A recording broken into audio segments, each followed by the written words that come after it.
This right here, what I'm holding is what you call a portable blood pressure monitor, right? So which means you're at the office, you want to get your blood pressure, you're in the road, you're traveling, you just take it out, boom, measure yourself. Oh, it's high, it's medium, it's low. And the reason why I'm showing you this is because there's a lot of things you can do as an entrepreneur, C-suite executive, salesperson, or a CEO that can increase your blood pressure.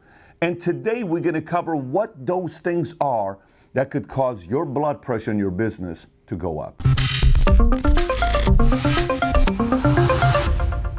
So point number one, which is a story of a CEO I spoke to last week that prompted me wanting to make this video. So this CEO is running a business that's doing $5 million a year, whom he bought the business from his dad when it was only doing $1 million a year. So he's got a business on paper. This guy's killing it. He took his dad's business. He 5X'd it. However, the dad, when he had it at $1 million, he was netting 6% EBITDA, small margins, which is only $60,000.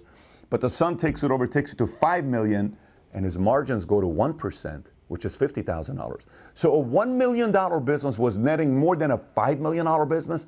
Exactly. So I said, how did this happen? He said, I don't know. I said, how stressed out are you? He said, Pat, very much so. I said, how's your blood pressure? Pretty high. I said, do you know how you got here? No clue. I said, is this part of your strategy? Meaning maybe you got an investor, angel, you got a lot of savings in the bank, so you're putting everything back into the business to grow to 20, 30, 40, 50 million because you're backed up. You're not. He says, absolutely not. I don't have a lot of savings. I said, okay. Then we got a problem. And the point number one is two problems. One, no savings, okay? Two, your margins are so low that if you continue this way and you don't study the margins, eventually you're going to have to shut down your business. So what is the solution to point number one? Here's the solution to point number one. Always have respect for having cash. Yesterday I'm at the ocean with my kids, and my daughter Senna, we're going in the ocean, and I always whisper to my sons, and I say to them, every time I'm by the ocean, I tell them this. I say, what's the rule with the ocean? They said, Daddy, always respect the ocean, because ocean is the most powerful thing in the world. You cannot disrespect the ocean. I said, but if you respect the ocean, you can have a relationship for a long time. Yes? Yes, Daddy. Perfect. We like the ocean. Let's just make sure we respect it. Yes, we will. Great, right? Always respect cash in business. If you have cash and you respect in a game of business that growing and you have cash, you can have a relationship for a long time. But the moment you start disrespecting having cash in business, you don't pay attention to your margins, all of a sudden, you'll find yourself having to shut down your business. Point number two, look, everything in life has a formula. What does it mean that everything has a formula? Everything has a formula. You know, diet plus exercise plus proper sleep and rest equals growth and minimizing body fat percentage. Hypothetically, I'm just throwing that out there. But everything has a formula. In your business, I was having a conversation with another CEO, Anton, when it was himself, his wife, and his partners, and they're sitting there saying, you know, business has grown. We're growing at 40%. We're growing at this. What do I do to grow it even faster? I said, tell me your formulas. He says, what do you mean? I said, what formulas do you have? He says, I don't understand. I said, okay. For example, this number of calls in this time period with this many visits equals this many sales. He says, I don't have any formulas like that. I said, if you don't have formulas like that, how do you drive your business? So I said, your homework is to sit down and come up with 10 formulas in your business. And those formulas could be how to run a meeting, 5 keys to running a good meeting. Boom, boom, boom, boom, boom. Great. How to drive my sales team. I need this versus this versus this. What do I do as a CEO? Bottom, biz dev operations, grows linear, top, exponential, leadership development and innovative campaign. Great. These are formulas. The more formulas you have, the more confident you are to drive your business. What makes blood pressure go up is if you as a leader don't have formulas to drive your business. Point number three that could increase your blood pressure is not studying and auditing your business on a regular basis. And what do I mean by auditing? Auditing doesn't just mean numbers. Auditing does mean numbers, but that's one part of it. So you look at your business and you say, okay, let me see what's going on with the numbers. For example, I have a platform here that I can look at. I wake up every single morning, any second of the day, any time of the day, whatever I do. I log on to the website that we have, and I can see how all the data, how we compare last year, February, January, same day, as of the 6th, as of the 13th, as of the 28th, in 10 different markers, because that's exactly the number I need to know. And I look at it and say, why is this number down? Why is that number down? Why is this number? By the way, before we had this, you have to know that we did this manually, and we did this for years, but I didn't do it in my first 2-3 years of the business. It was more kind of like, well, let's just go grow the business, all this other stuff. eventually, if you don't audit your business, what ends up happening is you're identifying new leaks being created in your ship. And the more leaks the ship has, they eventually sink, right? So when you audit, you're like, okay, what do we have in the people in this area to help out? We don't have a middle management. We need a middle manager. What do we have going on in this area to? Okay, we don't. What's our accounting firm? Oh, they're kind of slow getting back to us on the audits. We got to figure something out over here. Everything is constantly you're checking, you're auditing. Whether some things need to be audited quarterly, some things need to be audited monthly, some things need to be audited weekly, but there are things that need to be audited daily. You need to take a piece of paper and write down, what do I audit yearly, quarterly, monthly, weekly, and daily, and then put a plan together to audit those areas in your business so it doesn't increase your blood pressure. Point number 4, by the way, what is the whole point about blood pressure? I'm not a doctor. I'm not trying to tell you what blood pressure means. It's really stress is what I'm talking about, right? When you got the headache, throbbing migraine or headache you get and you're wondering why you got it. Point number 4, no new leaders being developed. If I see an organization and I go visit the office, it's the same faces, same leaders. This month, last month, 6 months ago, a year ago, 2 years ago, 3 years ago. Let me put it to you this way. If I'm running that business, I am under a lot of stress because no new leaders are being built. And if you don't constantly replenish an organization with new leaders and you're developing them that are coming up, rising stars, you know, and you have a deep bench of people that you can pick this person, put it here, pick that person, put it here, the future of the company is a little bit concerning because you need new leaders. Every time there's new leaders, there's a little bit of threat of other people like, hey, I also want to rise up, and there's also a little bit of opportunity. Hey, it shows that this company is developing people that are moving up, and it shows there's a lot of good things that happen the more new leaders are in place. So what do you do about this? Go pull up your org chart and sit down and say, Mary, how long has Mary been here? When she first came here, what was she? She was probably a 3. Now she's a 6. Okay, good. Okay, let's look at Jack. When Jack first came, he was this. Now he's this. Okay, so how about new people that we have? Well, it's been pretty much the same faces. We got to go recruit because just like in the movie Glengarry, Glen Ross, they say always be closing. You know what mine is? Always be recruiting for new talent to help grow your company to the next level. So make a list of what you have, what leaders have you built, and who you need to go recruit next. Ready? We're back at it again. Blood pressure, stress. Point number 5 is compliance and legal. And here's what I mean by compliance and legal. We're living in a very different time right now, which means it's not just compliance of your industry to know what's going on with the new rules, new guidelines, new regulation that's coming out. It's also protecting the company in case somebody does something wrong, in case something happens with a client, in case something happens to one of your employees. You have to have compliance in place because for whatever reason, compliance tends to create a ton of headache if you don't have the right leadership team in those departments. So many times you'll talk to a executive and say, so what are you doing? All I've been doing is putting out fires. All I've been doing is putting out fires. All I've been doing is putting out fires. I'll sit there and I'll say, if all I've been doing is putting out fires all day long, that means I don't have somebody that's in the right leadership position.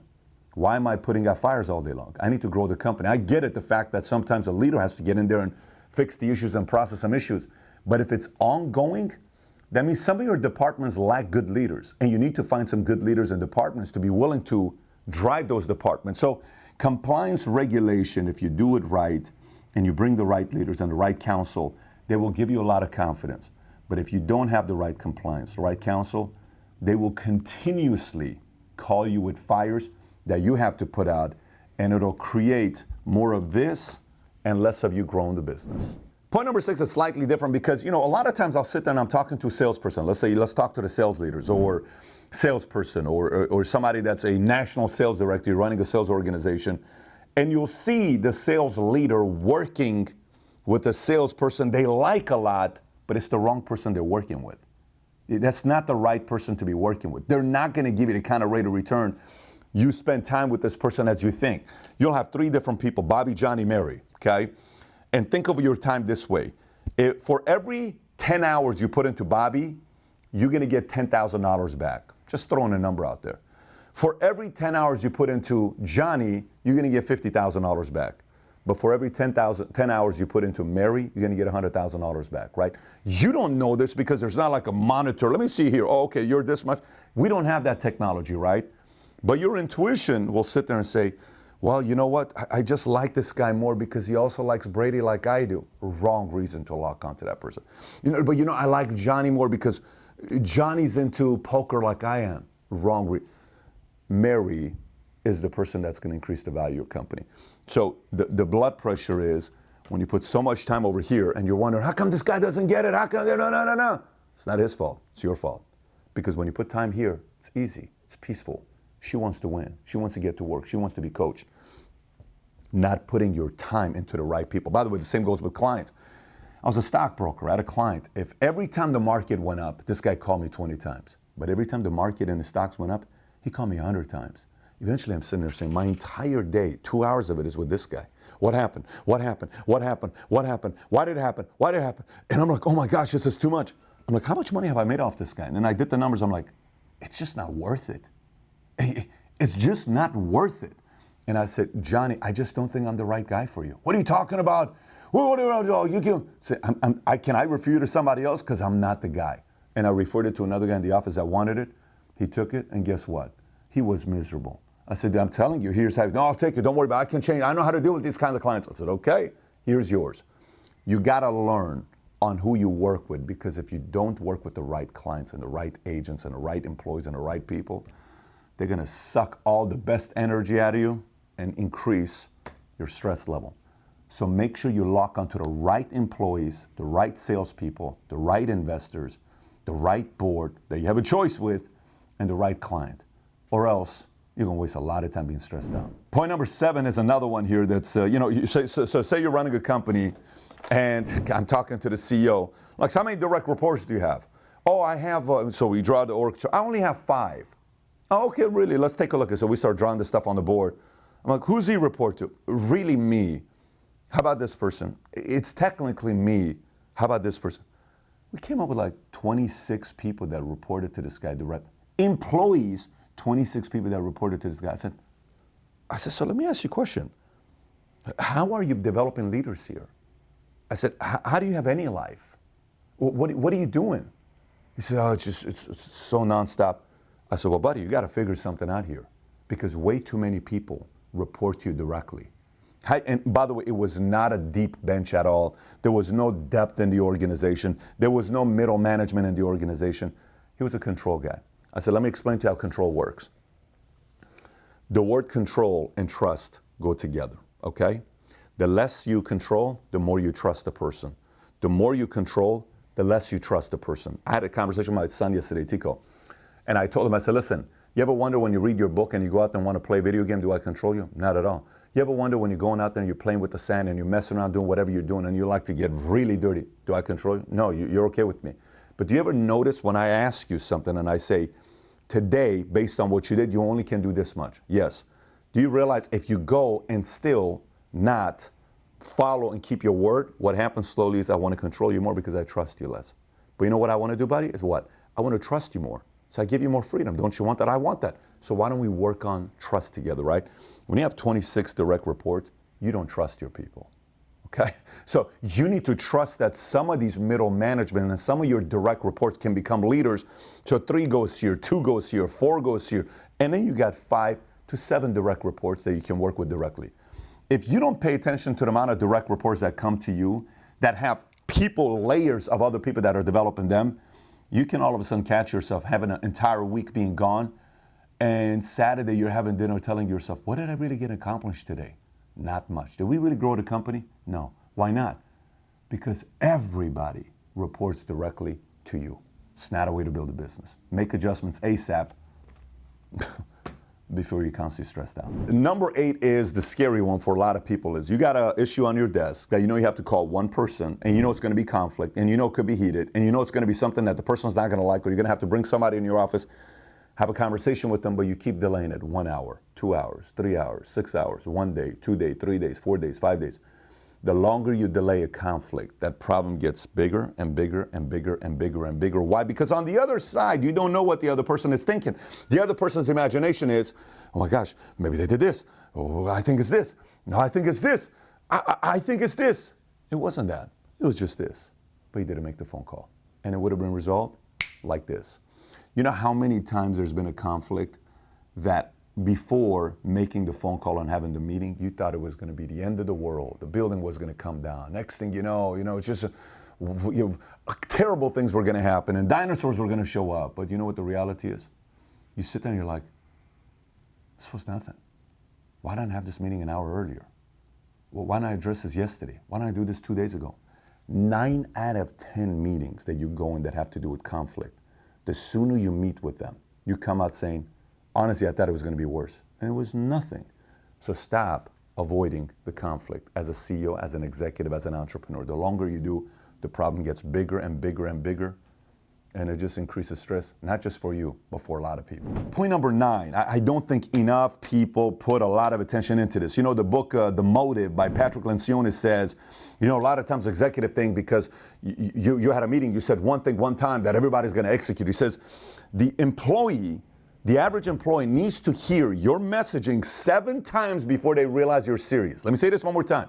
The average employee has to hear your set of standards 7 times from you before they know it's serious. 7 times, not just one motivational speech. Oh, this is how we're going to run it here. Bam. That's not how it works. So I had a call this last week, and it was a conflict we had to address. And I was on a call for a couple hours, and then I made a suggestion for another call, and we had the call. And the call that I had with this individual, they were very upset, not happy, furious. And there was almost like a challenge going on between 2 personalities. And I asked this guy a question who was not happy. I said, let me ask you, has this person here that you're so upset about, has he ever flirted with your wife? He says, no. I said, has he ever disrespected your kids? No. Has he ever stolen money from you? No, Pat, no. Have they ever questioned your faith? No. Have they, I just kept going through, have they, no. I said, so what is it? Did he do something or not do something that offended you? Yes. And by the way, valid point on why he was offended. So I'm telling you, it was a valid point on why he was offended. But you know what it was? What saved it is that this man here builds his business based on values and principles. And eventually he said, yeah, I understand. I said, so offending, what is offending? I've both offended a lot of people and I've made mistakes. God knows how many times. But I've also been offended and I've been here and I've had to learn how to bring myself here. The more I respond to being offended here, the more this keeps going, this keeps going, this keeps going.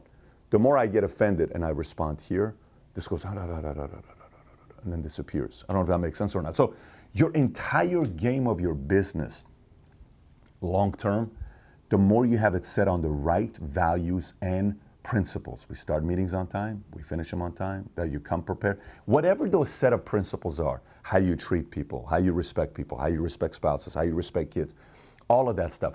The more and more you talk about it, and the more and more you execute it, eventually guess what goes up? Trust goes higher and higher and higher and higher and higher. And the higher trust goes up, the more people stick around, the more people come back, the more people want to work for you, the more people want to be your clients, the more people want to be around you. If you build your business on the right set of values and principles. By the way, this isn't an instant stress. This is a gradual stress if you don't build your business on values and principles. So it goes like this, slowly, slowly, slowly. And then eventually when it gets up, guess what? It stays like this for a long time. It's painful if you don't build your business on values and principles. Because then eventually you can bring it back down to calm the entire situation you got. But that storm lasts a long time. Address it early so you don't have a lengthy storm. Point number 10 is annoying, it's stressful, it's upsetting, and you can get very irritated with this. And this is losing market share. Okay, and market share is lost a lot of times by a leader, an executive who no longer competes like they once used to. And what do I mean by no longer competes like they once used to? So you used to read everything that was going on in the marketplace. You used to read all the right books. You used to always have a book or an audio book playing. You used to always work on it. You used to inspire your guys. You used to drive your guys. You used to get up there and say, we're going to be, you used to cast a vision. You used to say, here's what we're going to do. And it attracted and it lifted your people up. But you no longer do it. You now think that everybody, just because you said it a year ago, 5 years ago, 10 years ago, they're just supposed to remember and execute it. That's not how this thing works.